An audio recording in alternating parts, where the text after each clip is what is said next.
Well, hello everyone. Welcome to We Are the Game. I'm Logan, this is Michael, and we're going to get into Week 4 picks for the 2025 NFL season. Week 3 was heartbreaking for me, but time must go on, and very quickly because on the Thursday night game, we'll get our first matchup of the week. So, without taking too much time, Michael, you ready? I'm ready. Let's do it. All right, here we go. Let's pull up the pick 'em. So here are my Cardinals. They're going to face the evil Seahawks of the Seattle region. And tell me somehow rationalize how we're going to win this game, I hope. Okay, I'm not going to say it's rational, but I will give you some reasons why I am going to take the at-home Cardinals that are banged up and are still heartbroken, as anyone who's just a football fan is over the loss of James Conner. I think that this is going to be a lot like the scene in Moneyball where they keep taking all the pieces away from the coach so that eventually he has to play the team the way that it should be played. And then everything magically works. So that's going to be my reasoning, is a Moneyball reasoning that now you're going to be forced into having a more aggressive passing game going forward. I also sent Marvin Harrison Jr. some stickum. Everything should be fine. So we should be good now. Everything should be good. So on the other side of the ball, Seahawks are banged up as well, especially in the secondary. To me, at least in the secondary, I think free safety position, they're pretty banged up. Corner, we'll see if they get all those guys back, but even if they do, they're not going to be 100%. I think there's an opportunity for Cardinals to open it up, spread the field a little bit, make life easier. So that's my rationale. Yeah, I hope you're right, of course. And if Devin Witherspoon doesn't play, that'll give us more of a shot for your storyline to unfold. But we have not played well against them. I've told you before. We have not. I think we've lost our last 7 games in a row against the Seahawks, and their defense is just brutal as ever. So I think part of our hope is that our defense got better to kind of counter what their offense does, because we can't let a Sam Darnold or anyone really just stand back there flat-footed all day, or they're going to pick you apart. So I'd say that's just about our real hope, is that our defense goes toe-to-toe with theirs and our offense doesn't make huge mistakes. James Conner will be felt, or the absence of James Conner, rather, will be felt. So I hope you're right. But if I were picking, much as I hate them, I'd have to pick the Seahawks here. But I appreciate your optimism, and maybe it'll rub off on me just a little bit. So, all right, good. Take me to Ireland now, and tell me what you think of the Vikings at Steelers. Yeah, it's always so awkward to have an away game, a really away game, be your at-home game. I always feel a little bit for the teams that have that experience. But yeah, so I think this should, on paper, be a really interesting game. The Vikings have not looked good until this last week, when the magic of Carson Wentz came back around to blow the doors off of the Bengals. So I am very intrigued, and it really wasn't, man, he threw for 400 yards or any of that. They just ran over them as a whole, literally and figuratively. The Steelers got a good win against the Patriots.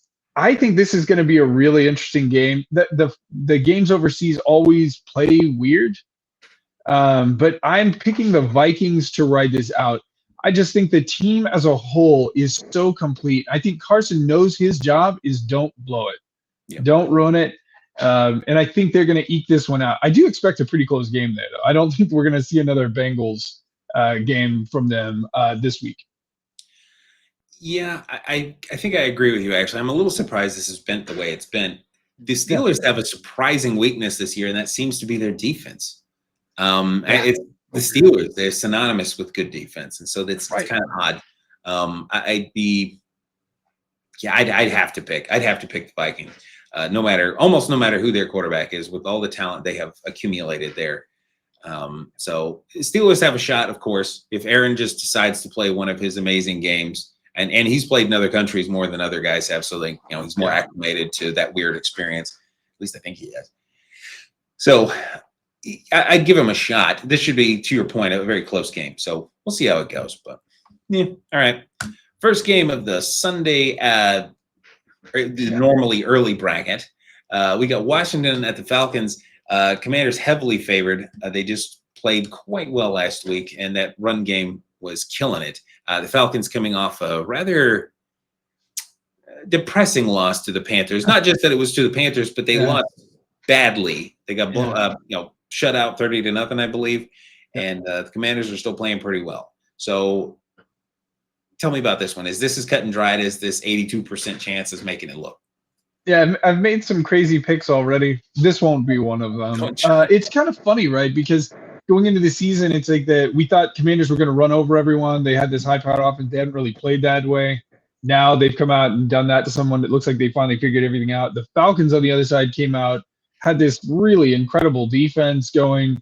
All these things that I wasn't expecting to be that significant. Now it feels like everything is shifted back around. So yeah, I'll take the Commanders on this one for sure. Yeah, that's probably the best pick. The Falcons won't play, I don't think, as bad as they played against the Panthers again. I went back and watched some more of that game, and I was like, man, this is the worst special teams performance I think I've ever seen. 2 or 3 missed field goals.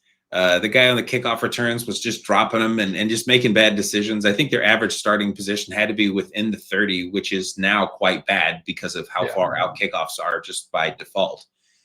It was pretty rough goings for them. But even with that, I think the Commanders are just the better team. So good luck to the Falcons, but this is probably the Commanders' game to lose. So, all right, next we've got New Orleans, who is just not feeling great right now. Not playing great right now, going to the Buffalo Bills, who certainly are playing great right now. Is this 1% to 99% even remotely wrong, or is this pretty easy decision as well? Well, I part of me thinks the only things that the Saints really have going for them is Kamara still looks like his early season self. Everything else is pretty broken. This does have the feel of a game where the Bills could start their backup quarterback and backup running back and still win this pretty easily. You never want to overlook any team, but I think, this should be a no-brainer. I hope that's the no-brainer you were referring to. Yes. Yeah.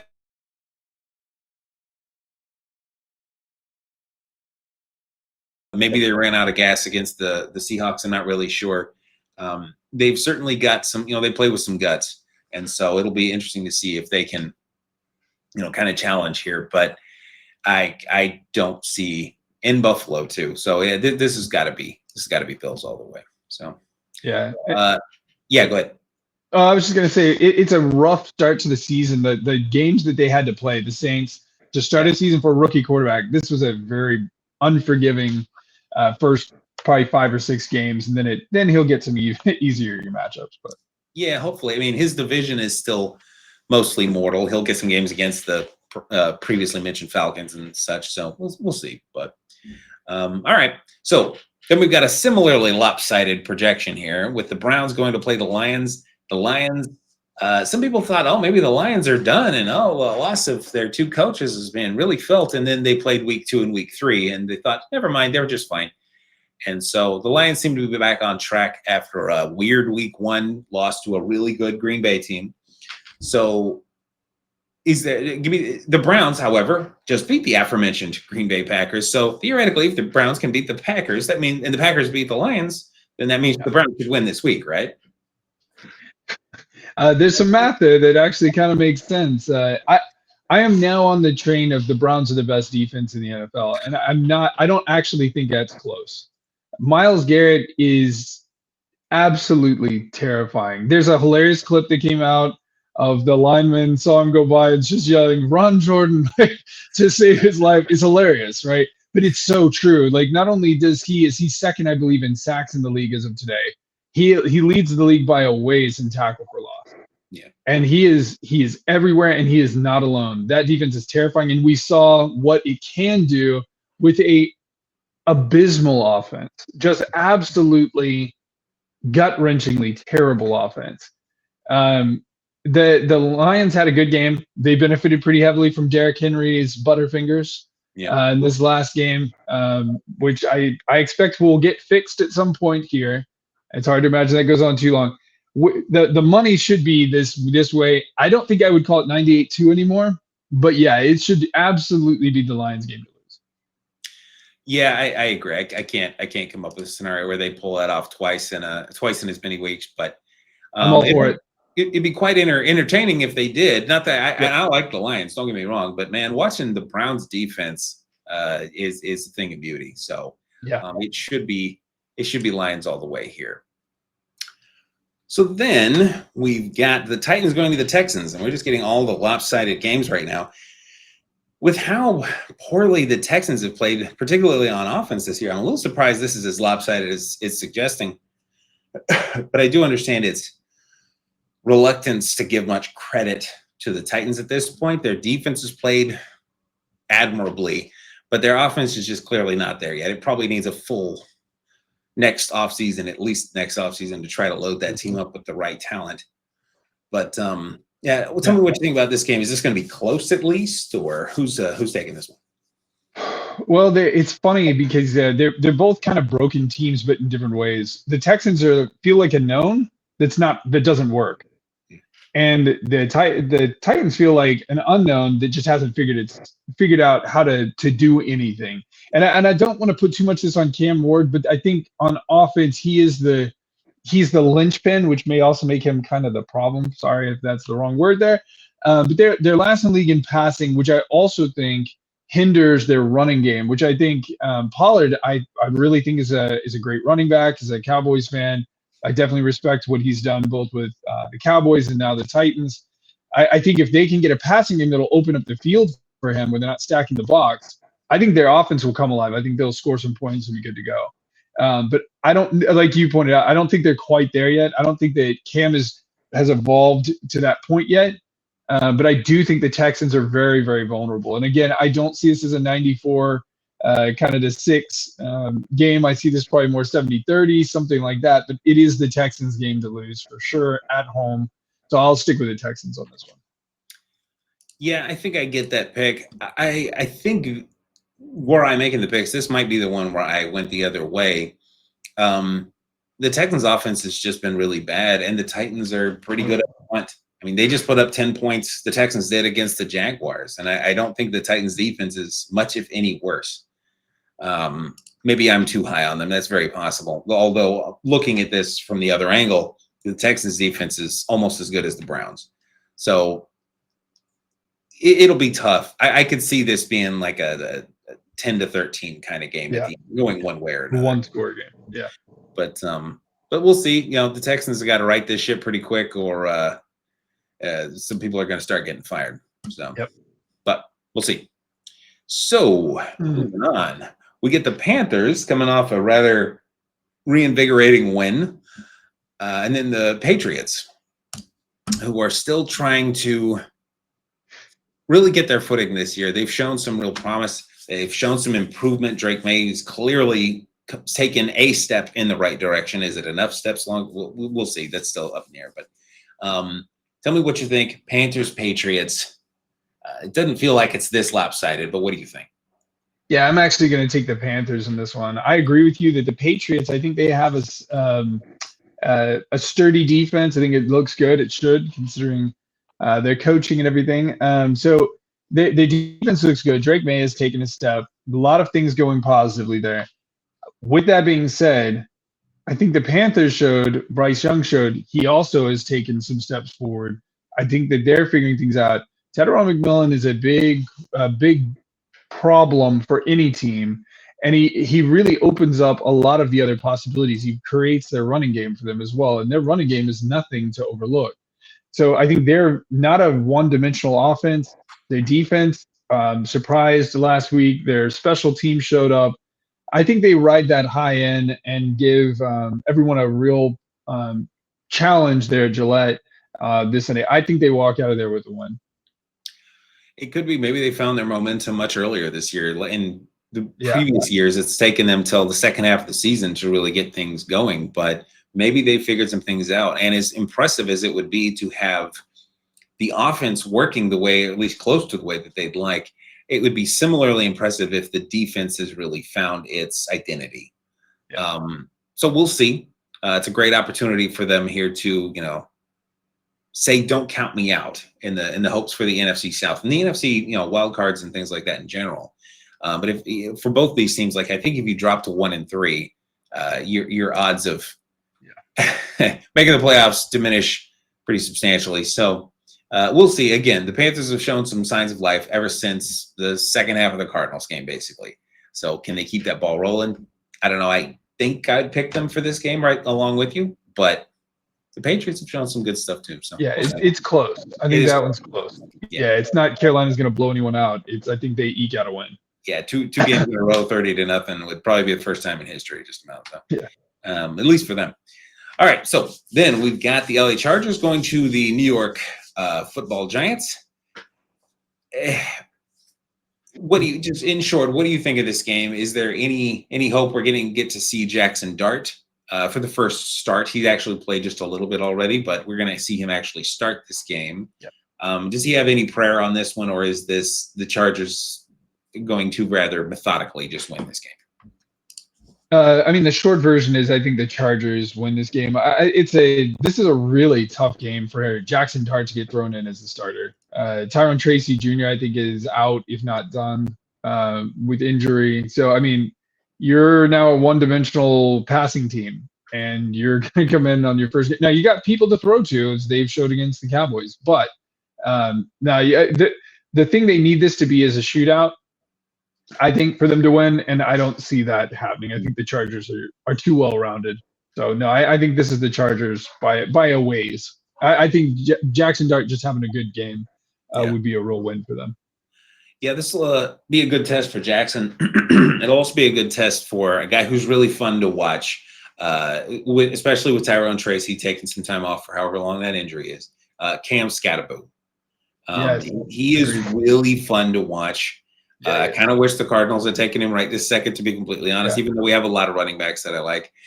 He's fun to watch. So I would expect a healthy dose of him. He does a lot in the run game, but he also does a lot, check downs and screens and things like that. So if you've got him in fantasy, you might be happy this week. So, but yeah, I would pick the Chargers here. The Chargers look like a complete team right now. They're good against the run. They're good against the pass. They're good at the run. They're good at the pass. They're good at protection. They just seem like they're good in general. They might be one of my top 5 teams in the NFL right this second. So they should win this game pretty handily. Cam Skattebo or no. So, all right. A fun game. So we get the Eagles going to Tampa Bay Buccaneers. Eagles heavily favored, coming off of that come from behind, rather unexpected win, against the Rams. Not unexpected that they would win, but unexpected way that they got there.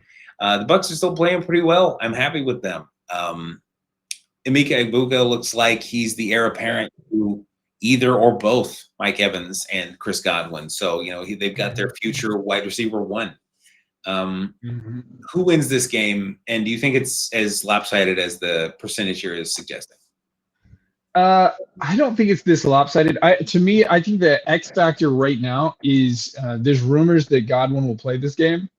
And if he does, I think that creates a problem because I think Mike Evans is certainly out. So they need something to kind of come in and balance that offense. Baker will throw to anyone. Baker will throw to absolutely anyone who's open. So, and who will catch the ball.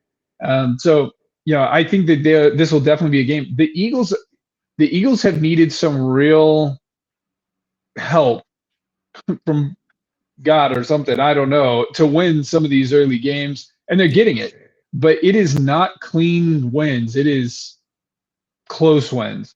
So I think this is definitely an achievable game by the Buccaneers. I would still pick the Eagles right now, but I would be a lot closer to picking the Bucs if Godwin's playing for sure. Because I think he'll be a real factor.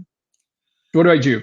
I think I agree with you again. I want the Bucs to win here. And I don't care as much about the Eagles as you do, but it's I'm kind of a Baker Mayfield fan, and so I can paint a picture, their path to victory, so to speak, in my head, but I don't know that I can do it with words.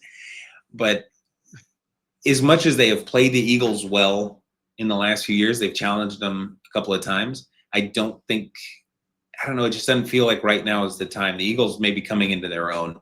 So we'll see. Maybe we finally get a Saquon Barkley game where he goes off. So, I guess I'd take the Eagles. It should be a good close game. I think this will come down to the last possession. So, but we'll see. All right. Now we get into the middle games, the afternoon set of games, and we get maybe the best game of the week, or one of the best games of the week, which is Colts Rams.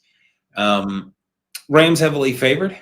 Rams played well against aforementioned Eagles, but in the end, succumbed to their crazy comeback. Colts, we are living in the Indiana Jones days, and they are riding high right now. Jonathan Taylor looks like maybe the best actual running back in the league. They're playing really well right now. So walk me through this game, the way you see it, and who's taking it. Listen, if I was going to watch just one game this weekend, it would be this one probably. I expect this to be a really good matchup. I think that right now I am on the Indianapolis Colts train. I think that they have looked so well rounded. You talk about a balanced offense. They're one of the league leaders in passing and in rushing. The better one gets, the better the other one seems to get. So I think that should be really interesting. The question is, how are they going to do against really high-end competition? And the same is the question for the Rams is, they lost to the Eagles. The Eagles are easily the best team that they've played. I think at the beginning of the year, we were using Houston as a measuring stick, and now we don't think Houston's where they should be. So it's like we don't really know.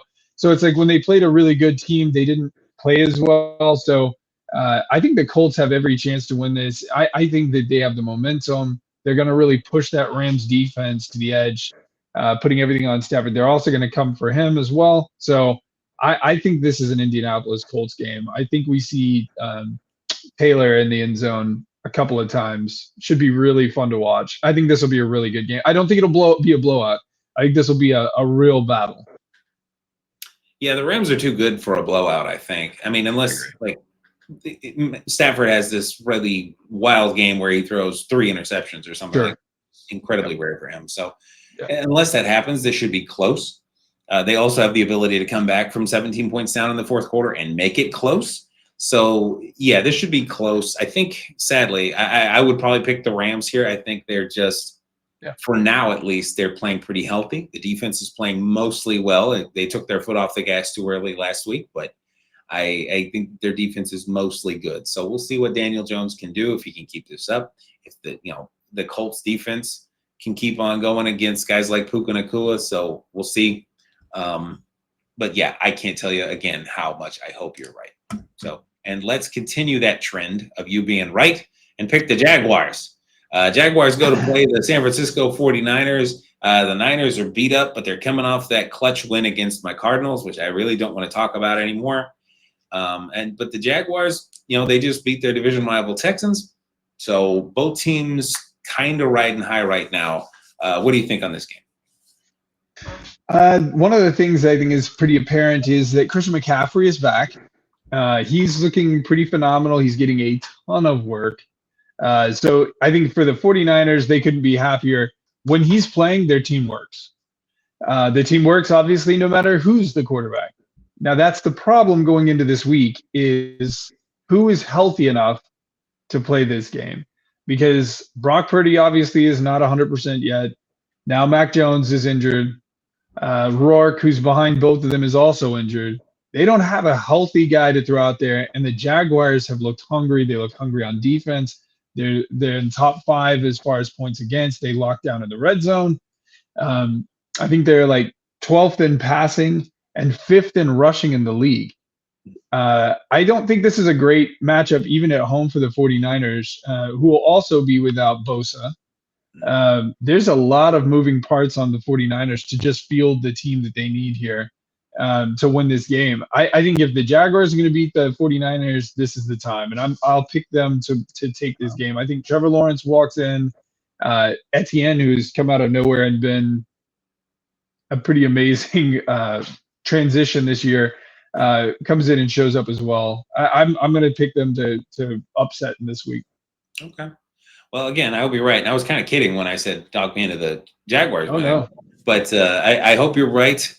This would be 2 amazing underdog picks if you got them right. So power to you. And I agree, though. The Niners are kind of vulnerable right now, about as vulnerable as they're going to get. As far as I know, they might not they might still not have like George Kittle. I don't know how long Christian McCaffrey can go with this workload. He had like 27 touches last week. So that's, and I'm not talking about he's going to get hurt so much as he's just going to get worn out. For as long as he can go, I suppose. But it doesn't seem like a sustainable model for 17 games. But it's here in week 4. He should be heavily featured. We'll see. I hope you're right. I don't know. I might have to pick the Niners where I'm picking, but it's close. So again, I hope you're right. All right, so we get the rematch that this ought to be the game of the week, but for reasons that I'm sure we'll touch on just a little bit, this is a less awe-inspiring game than it once was. So we get the Ravens going to the Chiefs. Ravens are favored 72% over 28%. Both teams have kind of have obviously disappointed this year. I think I heard Brandon Prentice celebrating is like, I'll get to enjoy the fact that either the Ravens or the Chiefs will be 1-3 after this weekend. So I was like, okay, well that's good. That's something. Who do you got in this game? I'm sticking with Baltimore in this one. I think that they've definitely had some problems. One of those odd problems has been their defense has not been its normal Stonewall kind of self. I think the other thing that's been unusual is both their usage of Derrick Henry and his all of a sudden newfound problem holding onto the ball. So I think that those are things that should be short term. I mean, Derrick Henry's been around a while. He's going to resolve those problems. This defense is not new. They're going to resolve those problems. Kansas City's offense has been underwhelming to say the least, this season. So I see them putting up some numbers. I think Kansas's defense is nothing to overlook. So I do think this will be a pretty close game, but I still see this being a 1-2 score kind of lead for Baltimore at the end of it, which would be a weird position to see Kansas City in. But I do see them this being their game to lose, even away. So that's what I'm picking as Baltimore on this one. Yeah, it does feel like despite their strange things happening, I think I heard Derrick Henry has 3 fumbles in as many games, and so that's rather uncharacteristic of him. The Chiefs' defense is still playing exceptionally well, but their offense has clearly not figured things out quite yet. Maybe once Rashee Rice gets back, they'll have a better shot at things, but we're not there yet. And similar to what I said about Christian McCaffrey in his workload, well, kind of different actually. Oh my gosh, Travis Kelce, he is clearly not the Travis Kelce of old. And some of that may be trying to save him for the playoffs. I don't know, but it doesn't seem like he's the same guy. So who do they go to? They just don't have much of a game at all. Once you take away all of Patrick Mahomes' weapons, he doesn't seem to be as lethal, or has not shown to be thus far. They still have a great defense. They have a way of clutching out games like this, it seems like. Sure. But during the regular season, they are more vulnerable. It's in the playoffs when they turn on superhero mode and just don't seem like they can be beat by rational terms. So I guess I'd join you with the Ravens. So, all right. So then we've got the Chicago Bears going to the Las Vegas Raiders. The Bears obviously riding high off of kind of everything working well against your Dallas Cowboys. Sorry. And the Raiders still kind of sputtering, I feel like. They're not a bad team. They're just not what everyone is hoping they will be coming into the season. Bad loss to the Raiders. Seems like they can get run on. The Bears aren't maybe the most prolific run team. Walk me through this game, way you see it. Well, I mean, if the same offense shows up this week that was in Dallas, that's probably speaks for itself. They didn't have any running game to speak of. I think that their passing game looked really good. Rome looked amazing. Caleb was making very, very accurate passes. Their offensive line, I think, was the real story of that game in many regards. They're a very solid unit last week. So if they're going to keep protecting them and giving them time to look, I think they're going to be very competitive. the Raiders, when we started out the season, looked like a team that was going to be balanced, and they were running some new schemes. It was going to be all these new toys working together. And it just feels like they haven't really been, well, obviously they haven't been particularly consistent with that. Max Crosby on defense, they've got all their superstar guys who are making plays and doing things, but they just haven't kind of come together yet, I don't feel like. So I think that that's still the difference maker here, is that the Bears look like they have things together. Raiders are kind of on a downturn. With that being said, I really see this as a little bit even closer than this. This is pretty close, 60-40, but I would take the Bears just on a more of a momentum than anything else. But I think that I would not be surprised if the Raiders pull this one out. Yeah. What do you think? I agree with you. I think the Bears should take this one. I don't think the Raiders have exceptional coverage. I don't see the Bears having that magnificent game where everything just kind of went their way, like they did against you.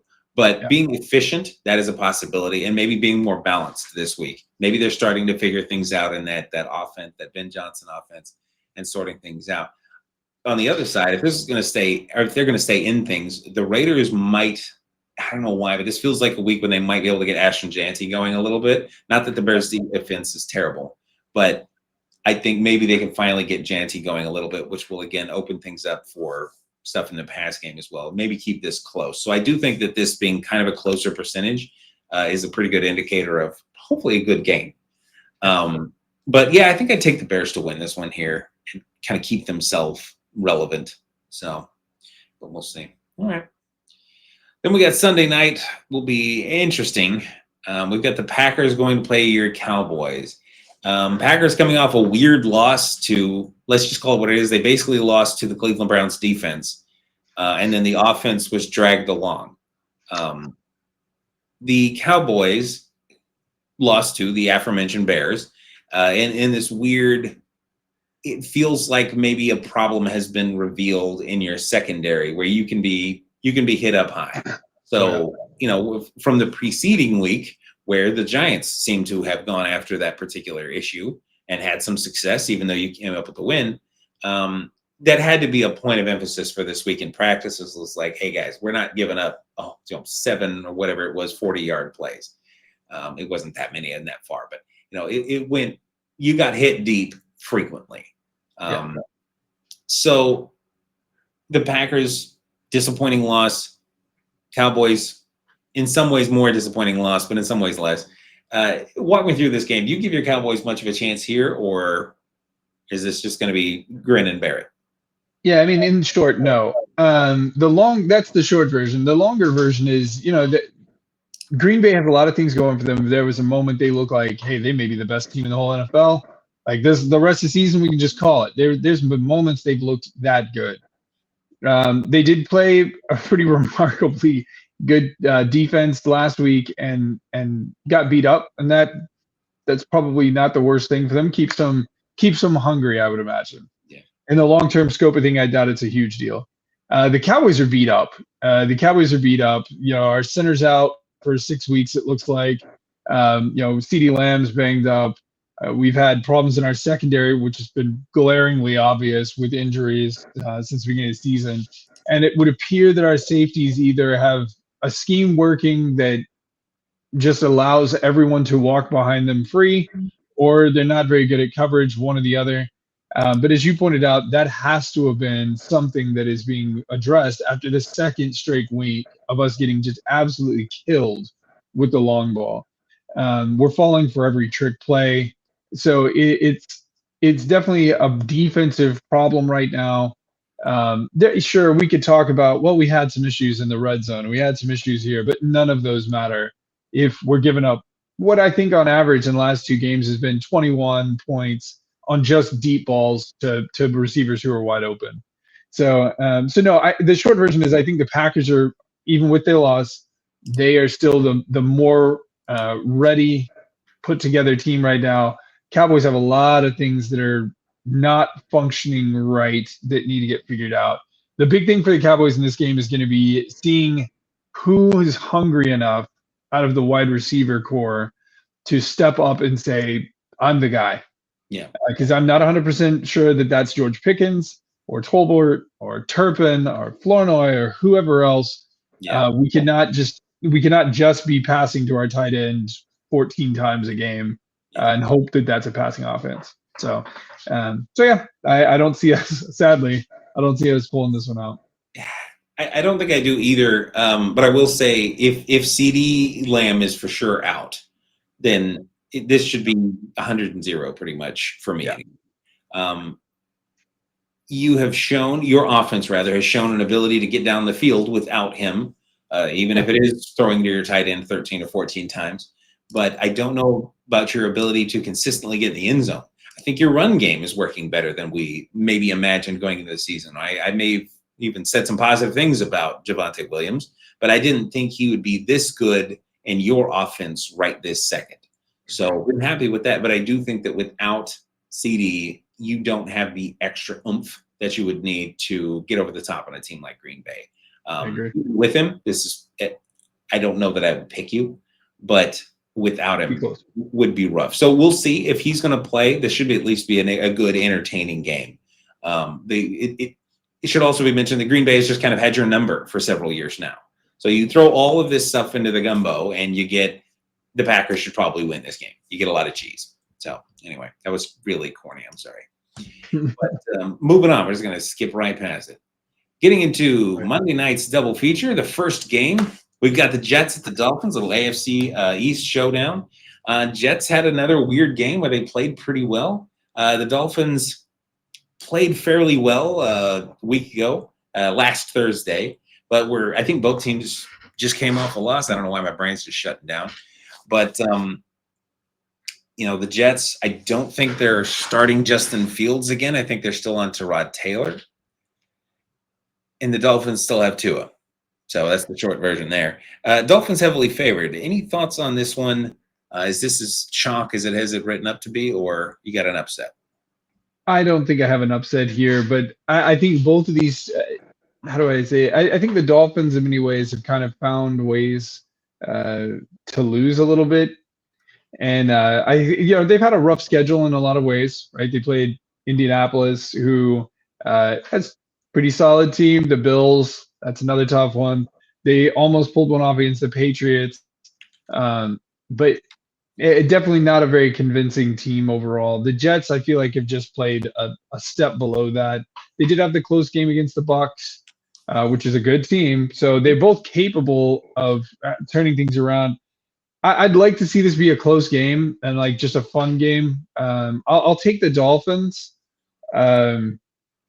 just because I probably trust Tua a little bit more so on offense to run that offense and not make the big mistake. But that's about the difference for me in between the two. I really don't think it's hugely the Dolphins. I think they've got significant challenges. Yeah, you're probably right. They've had some times where they were close. I guess the Jets have too. This really is close, and it'll be a divisional thing where they play each other well. I could see this being a close game. Yeah. I guess some part of me is hoping the Jets will win. I don't know why exactly, but I do like some of what the Jets have going on. We'll see who their quarterback is, though. Tyrod Taylor is a pretty solid backup as far as backups go. So I agree. Yeah. Getting into the last game, we've got Bengals at Broncos. I think people jumped off of the Bengals bandwagon, the Jake Browning bandwagon, faster than I've maybe ever seen anyone jump off of anything. And the Broncos lost a close one to one of my new Super Bowl favorites, the Chargers, in a close game that came down to the end. So I don't see this being anything other than what this projection is suggesting, and that's that this will be Broncos pretty lopsided. The Bengals have plenty of weaponry, but they don't have anyone to throw the ball right now. The Broncos have just played really good teams for the most part. So can you talk me into the Bengals winning this game somehow, or is this just Broncos all the way?